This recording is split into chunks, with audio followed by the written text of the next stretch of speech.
This is Paul Pearson, host of Star Time. And when I'm not driving my sweet AMC Pacer through the car wash, I'm listening to Rainier Avenue Radio World. You missed a spot. Hey, it's 7 o'clock. You know what time it is. It's time for LidLine Sports.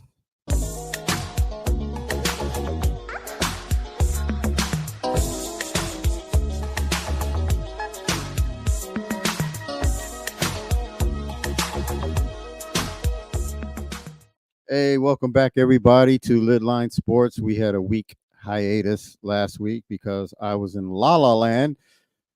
So, we didn't have a show. But today, Otis should be here shortly. I am Pep. O should be with us shortly. He's got a plane to catch, but he's going to join us momentarily because I know he begged me that he wanted to start off with the NBA.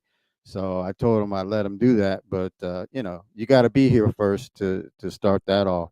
So I'm gonna get started real quick. Since he wants to start off with basketball, I will give some kudos to the WNBA champion, New York Liberty, who finally, after 28 seasons in the WNBA, secured their first championship, albeit a little controversial.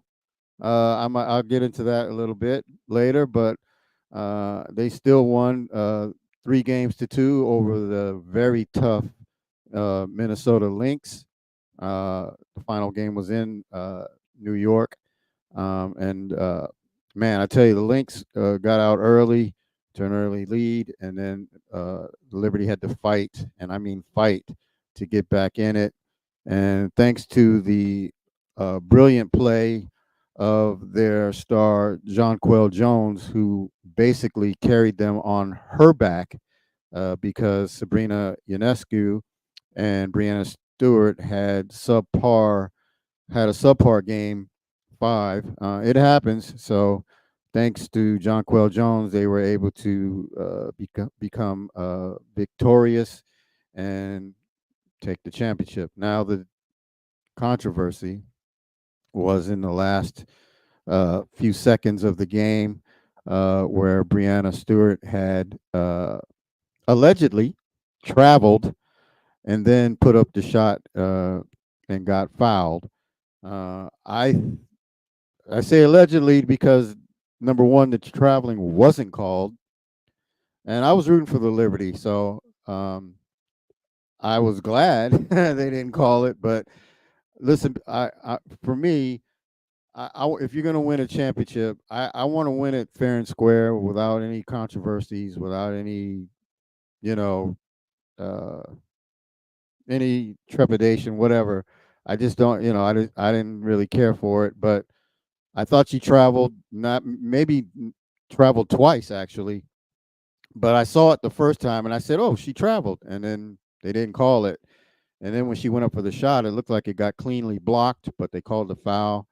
And so she hit the 2 free throws. But previously to that, she had missed 2 free throws. So she had actually made up for those that she missed earlier. But however, she made them.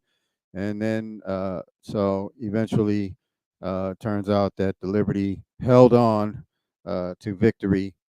And so they win the championship. So kudos to them. And so now, of course, a few days right after that, the WNBA dropped out of their bargaining or their CBA agreement. So we're going to find out after next year if they're going to have a lockout. So that's going to be pretty interesting. The WNBA is finally getting some good recognition.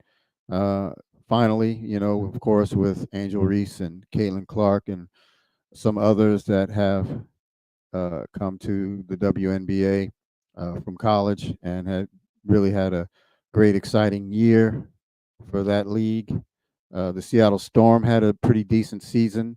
They missed the playoffs last year, but they came back and made the playoffs this year, even though they got put out by the Las Vegas Aces, the defending champs, who eventually lost to the New York Liberty, the current champs.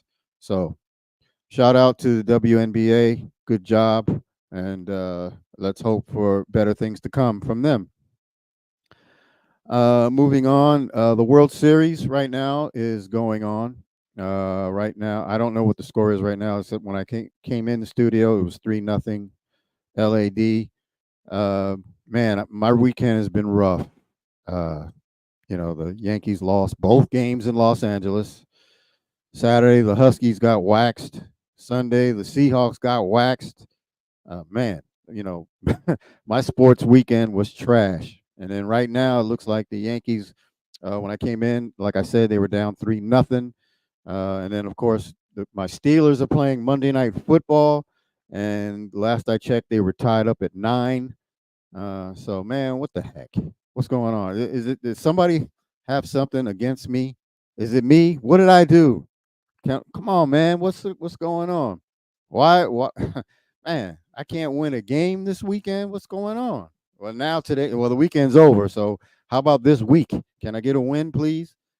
Man, but it's still 3-0. Thank you, Rhonda Dorsey. Hey, what's happening, Bill Walker Jr.? I'm doing cool. Oh, where you at, man? Are you listening? Where you at? Come on, man. I miss you. It's just me and you, Daniel, I guess, for now. But so yeah, look, the World Series isn't living up to the hype for on one side, because the other side, the LA Dodger side, they're more than living up to the hype. Freddie Freeman had brought his Golden Slugger to New York because he had it in LA. He's gotten a home run in each game of the series. First 3 games, he's got a home run. So obviously, he's the front runner to be the World Series MVP. As it looks for now, the Yankees just can't seem to get it going. But you know what? The old adage is definitely apparent here, where good pitching always beats good hitting.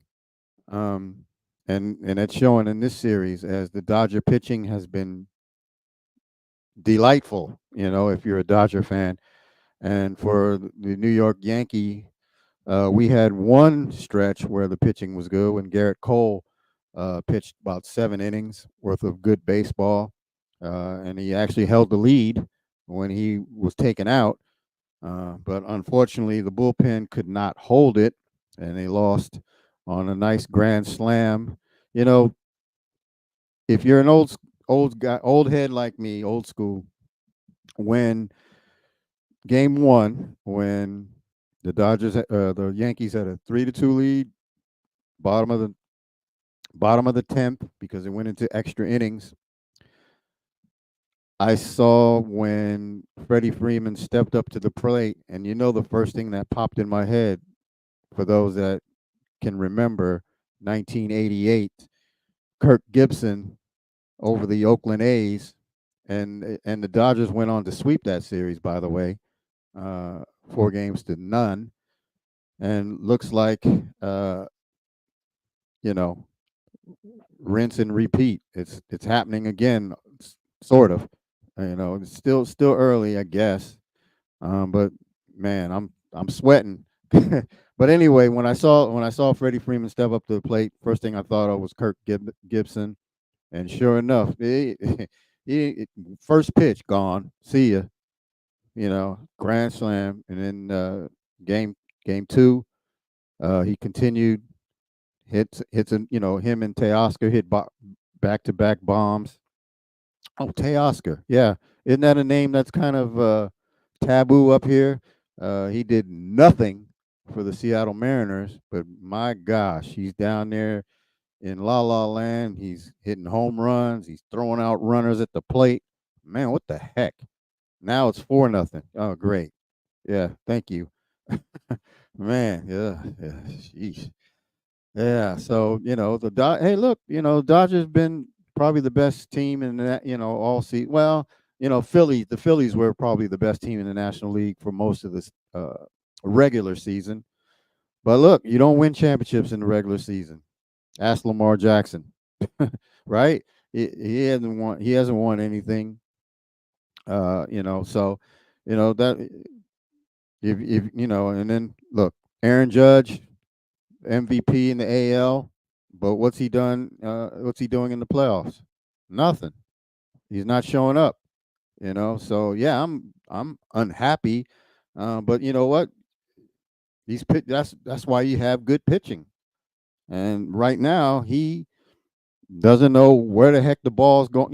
He doesn't know what he wants to do as far as is he going to take a pitch that's curve, that's a slider or a curve or a sweeper, or anything straight down the middle. He's missing because he's out of sync, and he's the best fastball hitter in the league, but he can't catch up to it right now because they're throwing him off. And Juan Soto's still doing his thing. Stanton can do it. He's still doing his thing, but nobody else. No one else is doing a thing for the Yankees.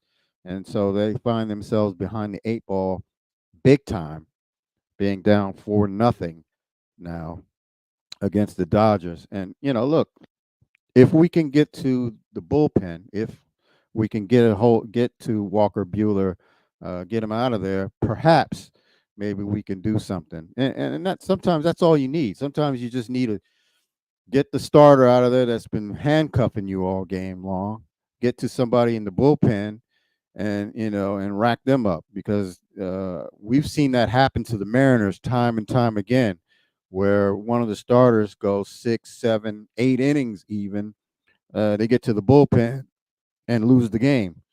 So hopefully for my Yankees, that will be the case. But to be honest, I think I got to get my wallet warmed up because I made a bet with a friend. So it looks like I might have to warm up the wallet and yeah, and shell some stuff out. Because right now this series doesn't look like it's going to go past tomorrow, which is sad to say, but we'll see.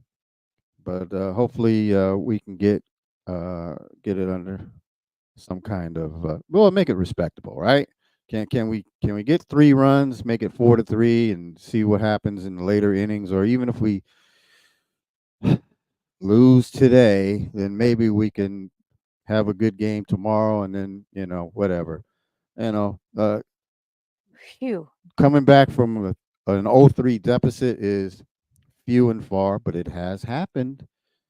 It happened to my Yankees by the Boston Red Sox back in 2004. If you remember, the Yankees had a 3-0 lead in the American League Championship Series, only to lose 4 in a row.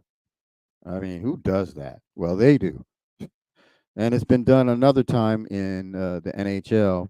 We covered that, actually. We talked about that a while ago, a couple of years ago. We covered that because one of the teams recently were down 0-3 and was on and tied it and got it to 3-3 and finally lost in the seventh game. But there have been 2 occurrences where teams have been down 0-3 and have come back to win. But yeah, I'm not looking for that to happen in this one. That's for sure. Especially not the way that the Yankees offense has been non-existent, right? So, oh well, whatever. So I talked about the Huskies. I mentioned the Huskies earlier, not winning. Like none of my teams this week. Oh, well, I did have a team that won this weekend. The Miami Hurricanes did some business. They did their destruction, but of course, nobody up here in the left corner of the Pacific Northwest cares. But doggone it, at least I got one team that did good by me. So I got to give them a shout out. Miami Hurricanes won their game. So while O and I were gone, since we were gone last week, the number one team in the nation, Texas Longhorns, lost to Georgia. So 30-15, if I remember the score correctly.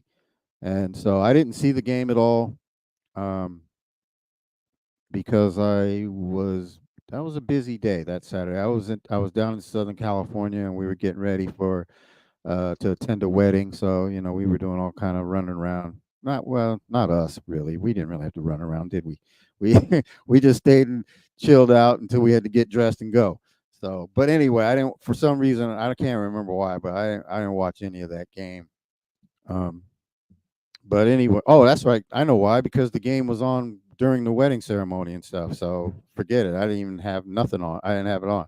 So anyway, but anyway, now there's a new number one for the last 2 weeks now, and that is our beloved, or behated, I should say, Oregon Ducks, who are the number one team in the nation, and deservedly so. Oh, Mike just told me that Steelers just scored a touchdown. Yay. Sweet. Thank you, brother. Appreciate that. But anyway, so the Oregon Ducks are the number one team in the nation, and for the last 2 weeks, they have shown why, because they've blown out the last two teams they played. Well, they beat Ohio State. We know that. They didn't blow them out, but they beat them, and then they blew out who did they blow out last week? I forget. But anyway, they've blown out the last two games. So good for them. They're number one. Will they keep it? Probably. I don't even see anybody that's going to beat them. We know the Huskies are not going down to Eugene and beat the Ducks. I mean, of course, any given Saturday, any given Sunday, but not with this team. This team doesn't have a shot. And we even said couple weeks ago that after they got smoked by Iowa and they had a bye last week, they play. We said that they were going to go to Indiana, and what? What are they going to do? It was the same thing that happened in Iowa. Well, actually, they played a better game against Indiana, but it was still the same result. They lost 31-17, and Indiana is probably a better team than the country realizes. They were ranked number 13, but they're probably going to move up. They haven't been in any close games. They've blown out everybody they've played. Actually, the Washington Huskies were the closest of any team to get to Indiana. They've been averaging wins of like 35 points. They smoked Nebraska about a week ago, 56-7. And Nebraska went into Ohio State and lost 21-17. Now, Ohio State at one time was considered a number one team. So how good is Indiana? Well, and guess what? Indiana didn't even have their starting quarterback against the Huskies. Yeah, they had their backup in there, and he looked like, he could start for us and lead us somewhere. I don't know, because Will Rogers once again struggled. And of course, people are calling for him to be replaced, calling for Jed Fish to be replaced, which is ridiculous. Folks, this is college football, and college football, you can't. It's going to be hard to build a strong unit, because considering all the transfer portal and the NIL deals, and then frankly, if you're not Alabama, Notre Dame, Georgia, that ilk, it's going to be tough for you to keep your team together.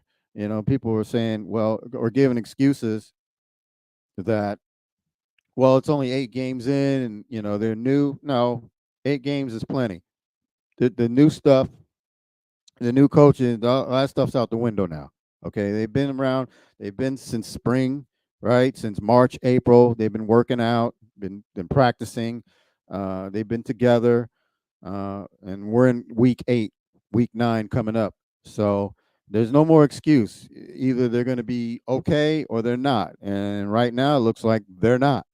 So, but that's the way it goes. Now they know they're going to have to do better at recruiting. They're going to have to get more 4- and 5-star guys to come up here and do some things. But and look, Washington has a legacy in football, so it shouldn't be impossible, right, to get more guys. And plus, now that they're in the Big Ten, there could be more exposure for kids from the East Coast to play here, believe it or not, because hey, they know that they could always go to Washington will go to Rutgers and Penn State and all that back east to play. So they still will get some exposure. They still will be able to have family come up and watch them play, right?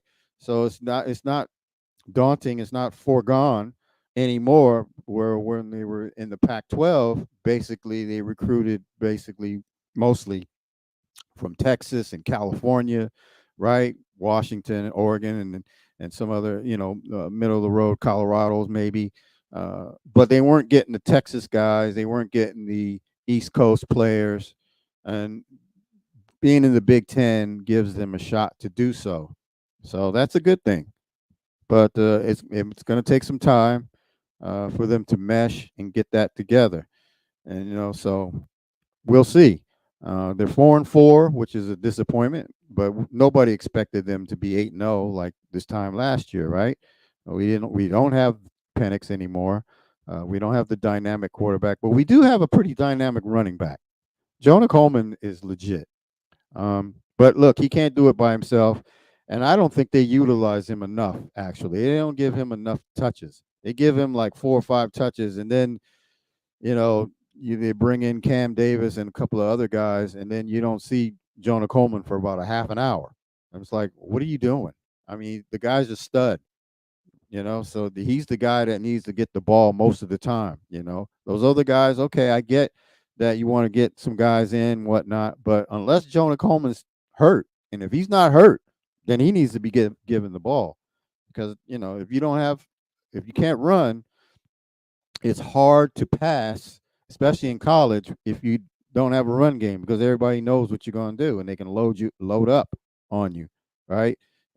And so that makes it really hard to be successful. And people are saying, well, they don't have a balanced offense, and I told you time and time again, a balanced offense does not mean that you run 10 times and you pass 10 times. A balanced offense is the amount of success you have when you're running those plays. So if you're running 7 plays and you're successful 6 or 7 times out of those times that you're running football, that's great. And if you run 6 or 7 pass plays and you're successful 5 to 7 times, that's great. And that's the balance that you want and need to be successful. And of course, time of possession, right? If you don't have time of possession, it's hard to it is hard to score, because you can't depend on your defense to try and get turnovers and score. You need time of possession from your offense instead of having 3 and outs, 4 and outs, whatnot. So that's the problem with the UW. That's the problem with the Seahawks. But we'll get into them a little bit later in the show. So it's been a rough week for the Huskies, rough week for Pep and all his teams except for one. I mentioned that already. So anyway, and it looks like O is having a rough one for today because oh well. Anyway, the NBA started. So NBA's in week 2. I've watched a few games. I don't really watch much regular season NBA. It's hard. It's a hard watch. I'm gonna be honest. Even if I'll probably watch more if and when the Sonics come back. But man, it is hard watching those NBA games because you have all that noise, music and sound, and it's crazy. It's so unnecessary. And then you got you got players that are just isolated, right? You got James Harden sitting at the top of the key, crossing over, shoot, right? And that makes it tough to watch and enjoy, right? Now I come from, I'm an old school guy, and I used to love watching the ABA when it was in its heyday. A lot of you are probably still too young, don't know much about the ABA. I'm sure you've heard of it, and about the red, white, and blue ball, and where Dr. J, David Thompson, George McGinnis, and George Gervin, and players like that, Artis Gilmore, those players, man, they were fantastic. And they proved it too when they moved over to the NBA in 1976. But they were run and gun, and it was crazy. It was 147, 139 games on the regular. I mean, if you had a 96, 95 game, that was like a rarity in the ABA.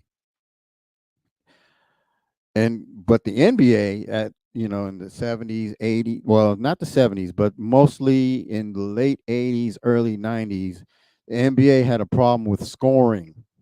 They could not, they couldn't put the basketball in the hole for some reason. If you remember, uh, in the late 90s, actually, when the Chicago Bulls and the Utah Jazz played in the finals in 97, the one of the the Bulls beat the Jazz in one game. I can't remember which game it was, game 5 or 6. 90, I think it was like 96-54. Yeah, Jazz had 54 points. You get that in halftime, right? And in the ABA, you're getting that in the first quarter. But yeah, so that was crazy. Nowadays, it's kind of like it's kind of in between, right? Because we're getting a lot of high scoring games. Last year, Indiana was scoring 130, 140 on the regular. They were the highest scoring team in the NBA last season.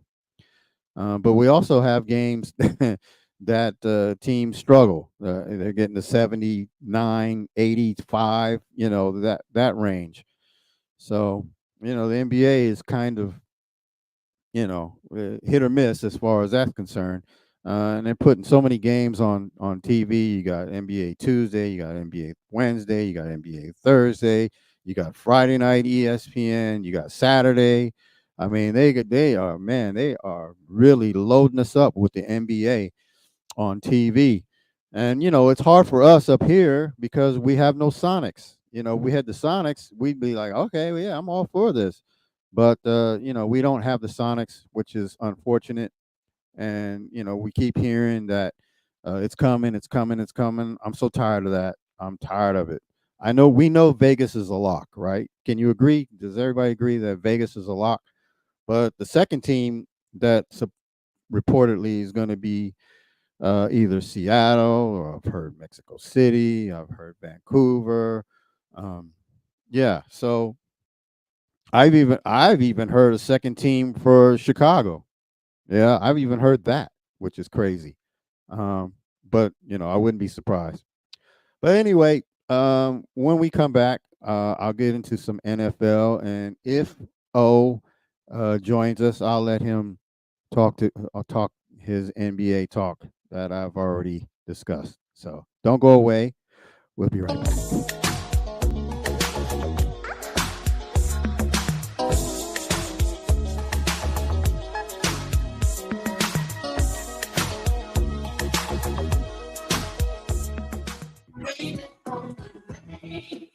Paul Pearson, host of Star Time, and this is my real voice.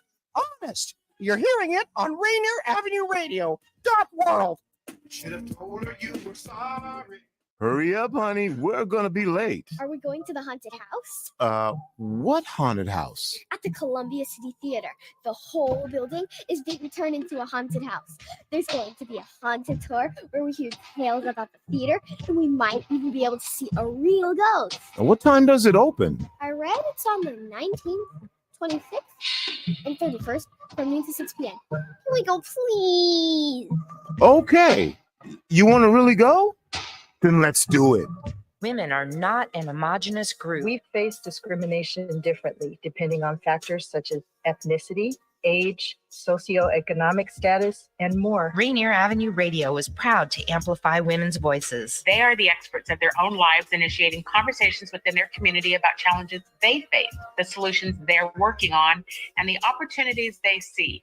Please join us this Sunday from 2 to 5 for Women's Voices on Air. We know our challenges. We are the experts of our lives. We are master multitaskers, prioritizing our family, friends, and our faith above our own needs. Our needs and voices are too often overlooked. Please join us this Sunday from 2 to 5 p.m. for Women's Voices on Air. We tell our stories in our own way. This is Brenda Charles Edwards, host of Seniors Matter. Join me every week to get information on activities and issues that impact the lives of older adults and their families. That's Seniors Matter every week on Rainier Avenue Radio. Hey, this is serious. Let's talk about saving lives. Fentanyl overdoses are rising, and it can happen to anyone. But here's the good news. Naloxone, also known as Narcan, can reverse an opioid overdose. Yeah. It's that powerful. Naloxone is easy to use, and it could save a life in minutes. It comes as a nasal spray, and you don't need to be a doctor to use it. If someone you know overdoses, spray it in their nose, call 911, and stay with them. You could be the reason they wake up. This is Paul Pearson, host of Star Time. And when I'm not explaining to my intern exactly what R&B is, I'm listening to Rainier Avenue Radio.world.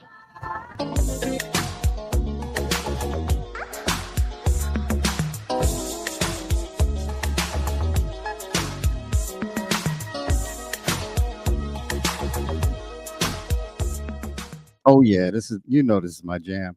Hey, this is your last chance, folks. Your last chance on Halloween, the Columbia City Theater Haunted House. From 11 a.m. to 6:30 p.m. Yeah, wow. So don't miss it. If you love Halloween and doing that kind of stuff, don't miss the Columbia City Theater this Thursday, Halloween, October 31st, 11 a.m. to 6:30 p.m. Thank you. And Fentanyl Awareness Town Hall is also this Saturday at 11 a.m. live on Rainier Avenue Radio.world. Guess what? Next Tuesday. Yeah, next Tuesday is November 5th. And you know what that is? That's election time. And election results live with Juan Cotto will be November 5th at 6 p.m. So don't miss it. If you want to find out what's going on with the election, you don't want to miss it. And we know our boy Juan Cotto, Rainier Avenue Radio.world, will be giving us the results. And so look forward to that. I want to give a shout out to Bill Walker Jr., Michael Carter, Rhonda Dorsey, Doreen Ing. I want to thank everyone for chiming in. Let me know that the Steelers scored a touchdown, that Rhonda it says go Colorado. Yeah, they're really doing some good things. And, Deion Sanders is starting to prove that, what he's talking the talk, walking the walk, right? So, he said that, they were going to get it together. They struggled. They started off well last year and they struggled a little bit. And then this year so far, they've been hanging, guns are blazing, and Shedeur Sanders now looks like to be a top 2 pick for the NFL. The only thing I want to say is I'm just hoping that we don't have a full-blown, I want to go to this team, I'm not going to that team circus.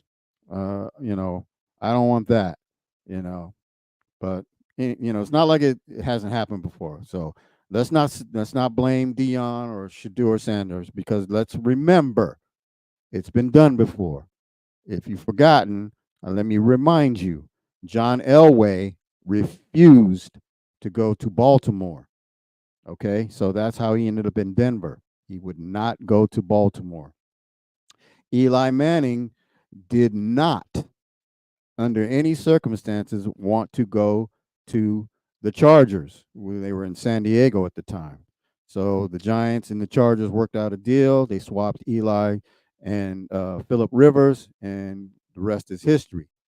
So it does happen. I don't like it, but it happens. To me, and the reason why I don't like it, let me explain myself, is because, look, a lot of us growing up play sports, and what was our dream, right? To be a pro athlete. So if your dream is to be a pro athlete, man, you don't care what team drafts you or who you play for. If you're on the team, if going to be a pro athlete, man, that's the best that can be. And so, the mindset now is, well, I need to go to a team that's going to fit my skill set, that's going to get me the most money, that's going to get me the most exposure, blah blah blah. I don't want to play in the Pacific Northwest. I want to play in Chicago. I want to play in New York, whatever. So, and that's just the way it is now. It ain't new.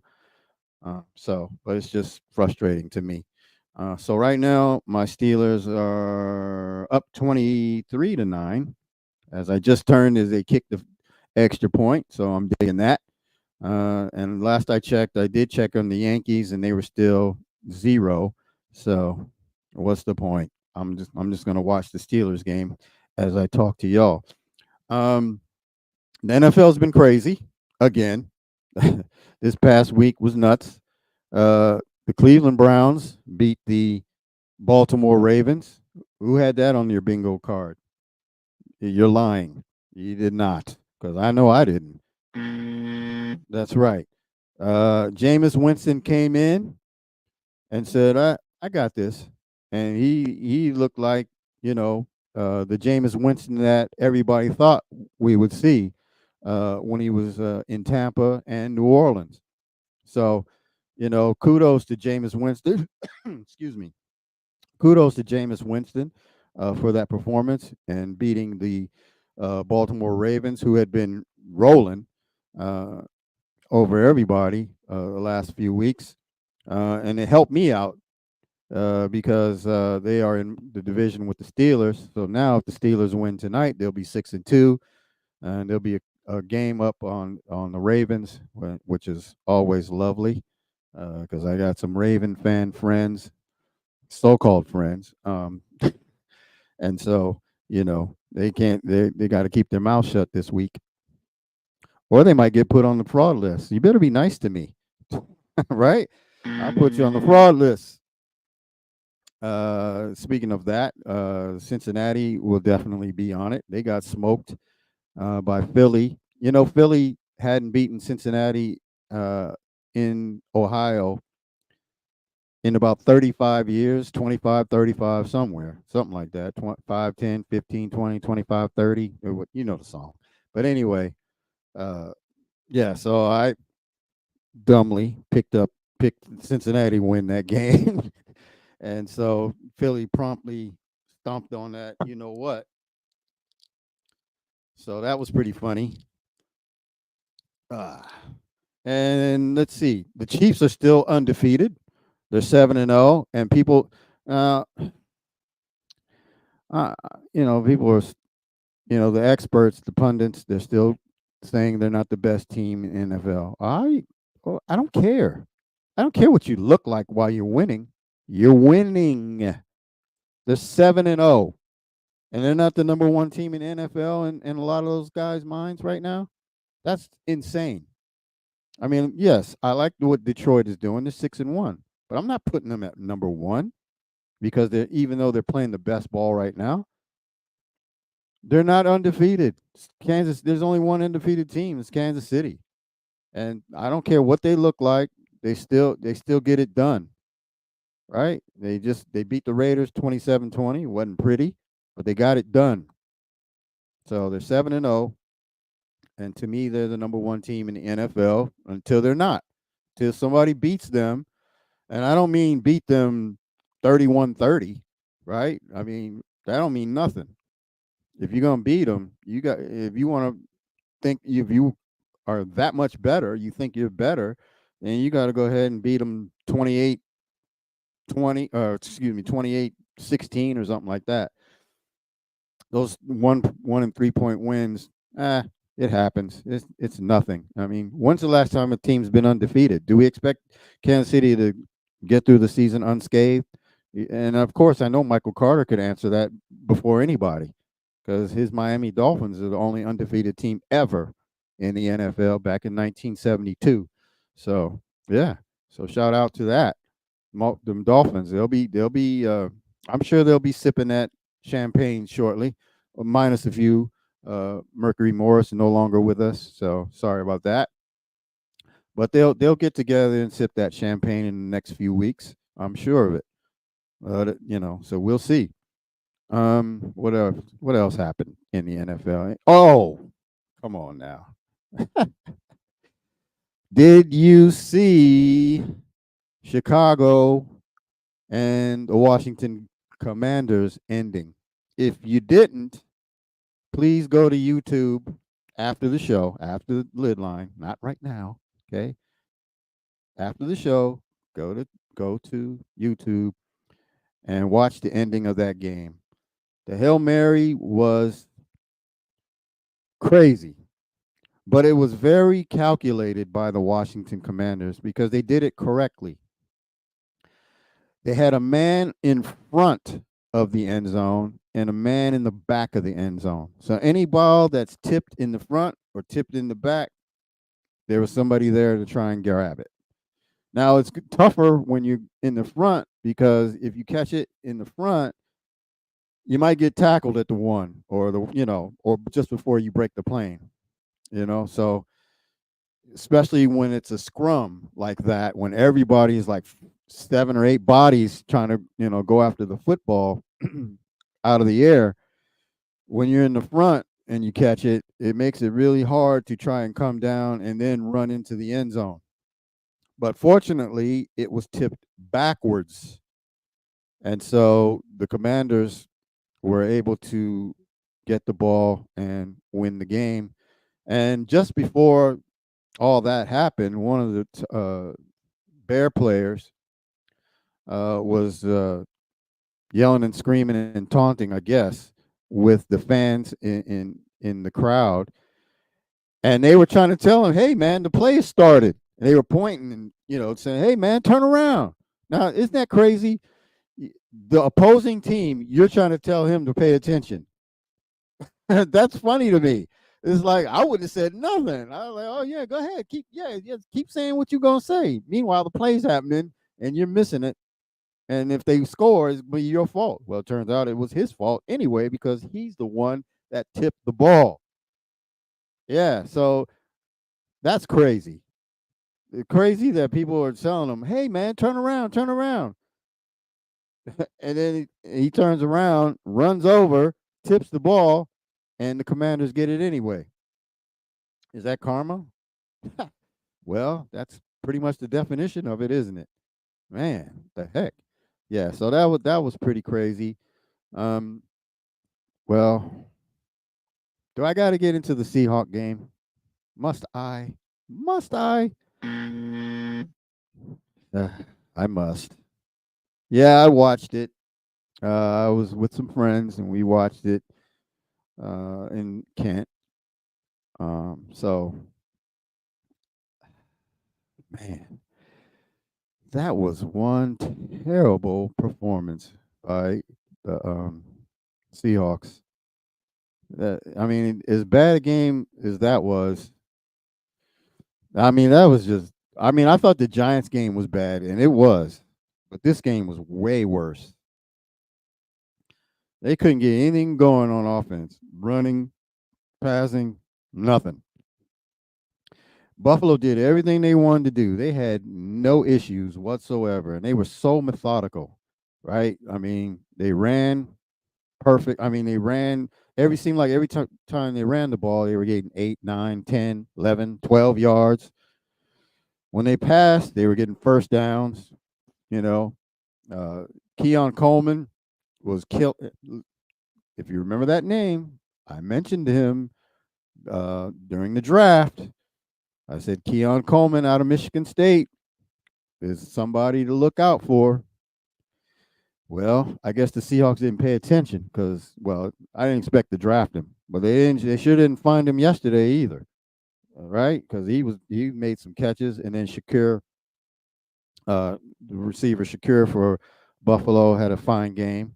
These names you don't know, folks, and everybody that you don't know that plays the Seahawks seems to have a fine game. Like San Francisco, right? Garendo. Nobody ever heard of him until that game where he ran for 99 yards, and he was a practice squad player. But, he ran pretty well yesterday against Dallas, so I guess he's legit. But, we make superstars out of average players. Daniel Jones, come on. What's he done since the Seahawk game? Well, he's doing okay today, I guess. But since then, nothing. Yeah. So we got to get it together. But I'm not going to get on McDonald, excuse me, yet, because look, this is his first year here, and it's not like this is the team he inherited, right? I mean, he came here, of course, voluntarily, but he inherited this terrible defense. He inherited this quarterback. He inherited everything that he's got. Yeah, he's brought in a few of his guys that he's been able to get, but now you still got to work that in. You got to work them into your scheme that you want to do. Now Ryan Grubb's being criticized for not running the ball, just pass. But when you're behind, it's hard. And when you're behind and you don't have possession of the ball, because by halftime, Buffalo had more than double time of possession.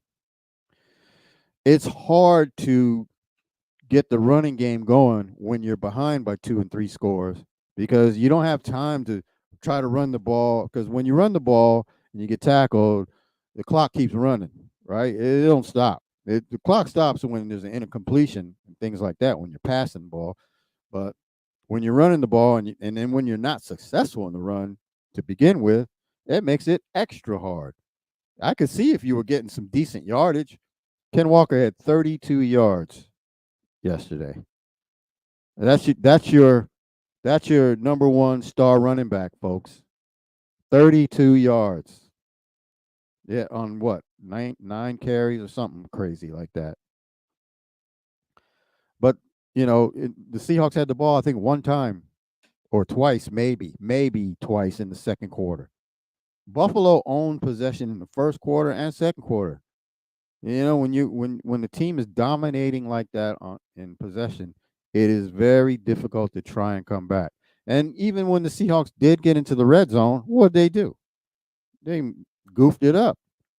They throw a pick. He had the guy step on him. Come on, man, that's a comedy of errors. Man, that's ridiculous. That come on. I mean, that stuff is juvenile. I mean, seriously. That kind of thing should not be happening on a regular basis. And it happens to Gino quite a bit. I mean, this ain't the first time that's happened to him.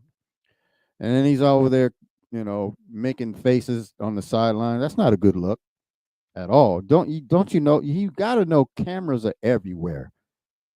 And either there, Fox or CBS, whatever, I forget, CBS, or was it? I don't remember. It was Fox. Yeah, that's right. It was Fox, because Brady was on the call, which in the bar I was in, we couldn't hear him at all, which is good, I guess. We couldn't hear the announcers. We could just, hear the noise of the crowd and stuff like that. But anyway, he's making faces, and and of course, the guys are fighting on the sideline. It's like, it just wasn't going to happen that day, and it's like, what happened from when they played Atlanta to yesterday? Well, I mean, because I missed the Atlanta game because I was in another event the next day after the wedding, so I didn't watch it because I didn't have the stream for it. I was watching Red Zone, but they didn't. That's another thing about Red Zone that ticked me off that day. I was watching Red Zone last week, and they went to the Seahawks Atlanta game maybe twice.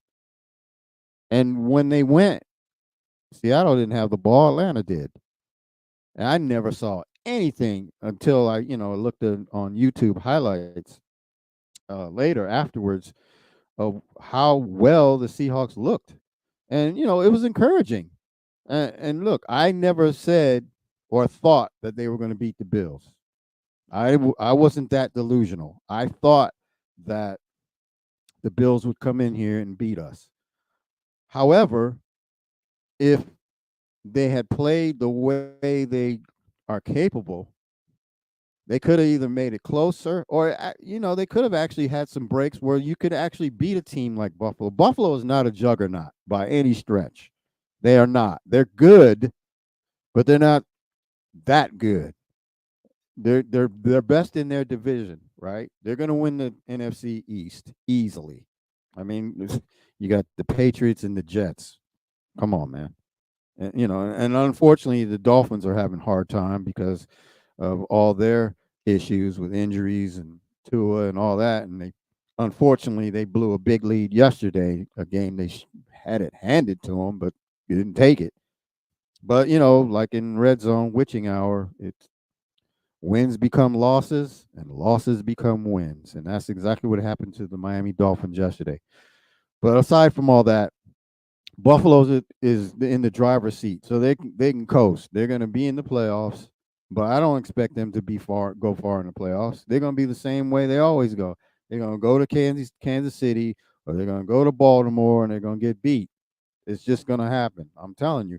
I like Josh Allen a lot, but unless he does it in Kansas City or in Baltimore or deep into the playoffs, I'm not sold on him. I'm not, and I can give you some other overrated quarterbacks. Justin Herbert. He's overrated, folks. Lawrence, I almost called him Lawrence Fishburne. Trevor Lawrence. He's definitely overrated. Well, we don't want to get into Deshaun Watson, right? We don't want to get into that. He's hurt. And you know what? I'd rather just praise Jameis Winston for his game yesterday. The Cleveland Browns, who were on, you couldn't be on lower terms with the public, with the city, than the Cleveland Browns were the last 3-4 weeks. I mean, everybody was hating on them. Everybody's hating on Watson, and with good reason. So I'm not going to excuse him or feel sorry for him because, he's done it to himself, unfortunately for him. So now, we got to think, does he even have a career now? Because he tore his Achilles and he's going to be out for a while. I say a while, but he's going to be out for the rest of this season. And Achilles is, for football, that's terrible. I mean, that's as bad as it gets, other than the ACL, MCL combination there. But so I don't know what he's going to do next year. Are they going to cut him? Well, that's a big chunk of money to eat. That's probably $200-300 million to eat. I don't know if they want to do that. But I don't expect him, to really be a factor. He'll be one of those guys that'll be carrying a clipboard, making all kind of money, but waiting for somebody to get hurt to come back, like Jameis or whoever's there. So, but Jameis Winston, man, let's hope for his sake that this is his time. I was happy for Baker Mayfield because I said that it looks like he found the team, and then he goes out and loses 2 straight. Then they get beat by Atlanta Falcons, who got blown out by Seattle. They lost to Seattle by 20 at home, and then they go down to Tampa and beat the Buccaneers. What is up with? Oh my gosh! That's why I say, we always say, everybody says, I'm not the only one, that it's any given Sunday, or you just never know, whatever. And you really don't. There's a few. Yeah, come on. Like the Jets, they're not going to do anything, right? They're 2-6, and they were ahead for most of the game against the Patriots. But I told Mike Carter, I said, bro, I don't trust them. I was not concerned that they were ahead most of the game, and the Patriots are looking inept. It didn't bother me. It didn't matter to me. And guess what? Yeah, Jets lost. So, no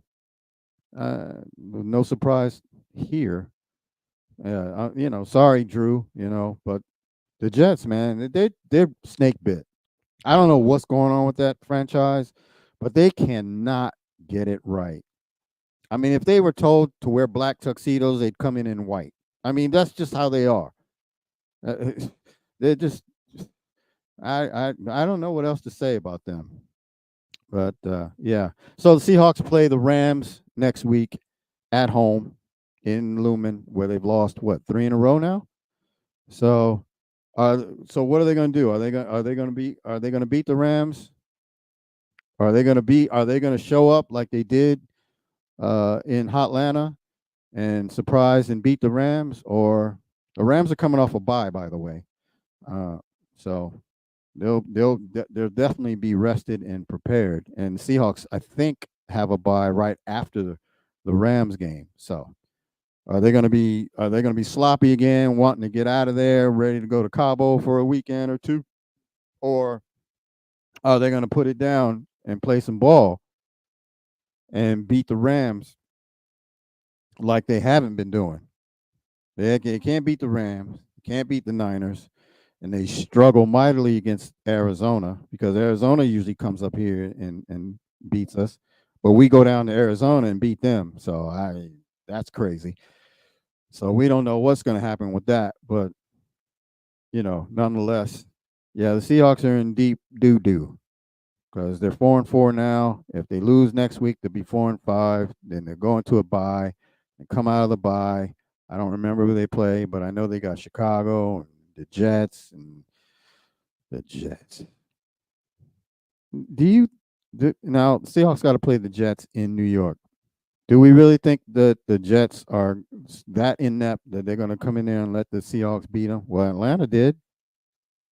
And like I said, I don't trust the Jets. So I expect the Seahawks to win that game. I really do. But that's farther down the road, but just looking ahead. So looks like my Steelers have won, or I don't know. Is the game over? I don't know. I'm seeing a bunch of highlights, but I don't know. Oh no, it's 7 minutes left. 26-15 Steelers, so that's good. But anyway, sorry, no O today. He had connection problems. He was at the airport. His flight leaves soon, so he's probably headed, I'm guessing, down to SoCal, where I just left. So, we missed you, bro. So we'll see you next week. Yeah, OB should be back next week, so we'll be good. So on behalf of O and D, thanks everybody for listening to me rambling for an hour. I appreciate that very much. So see you next week, right back here on Rainier Avenue Radio, LidLine Sports.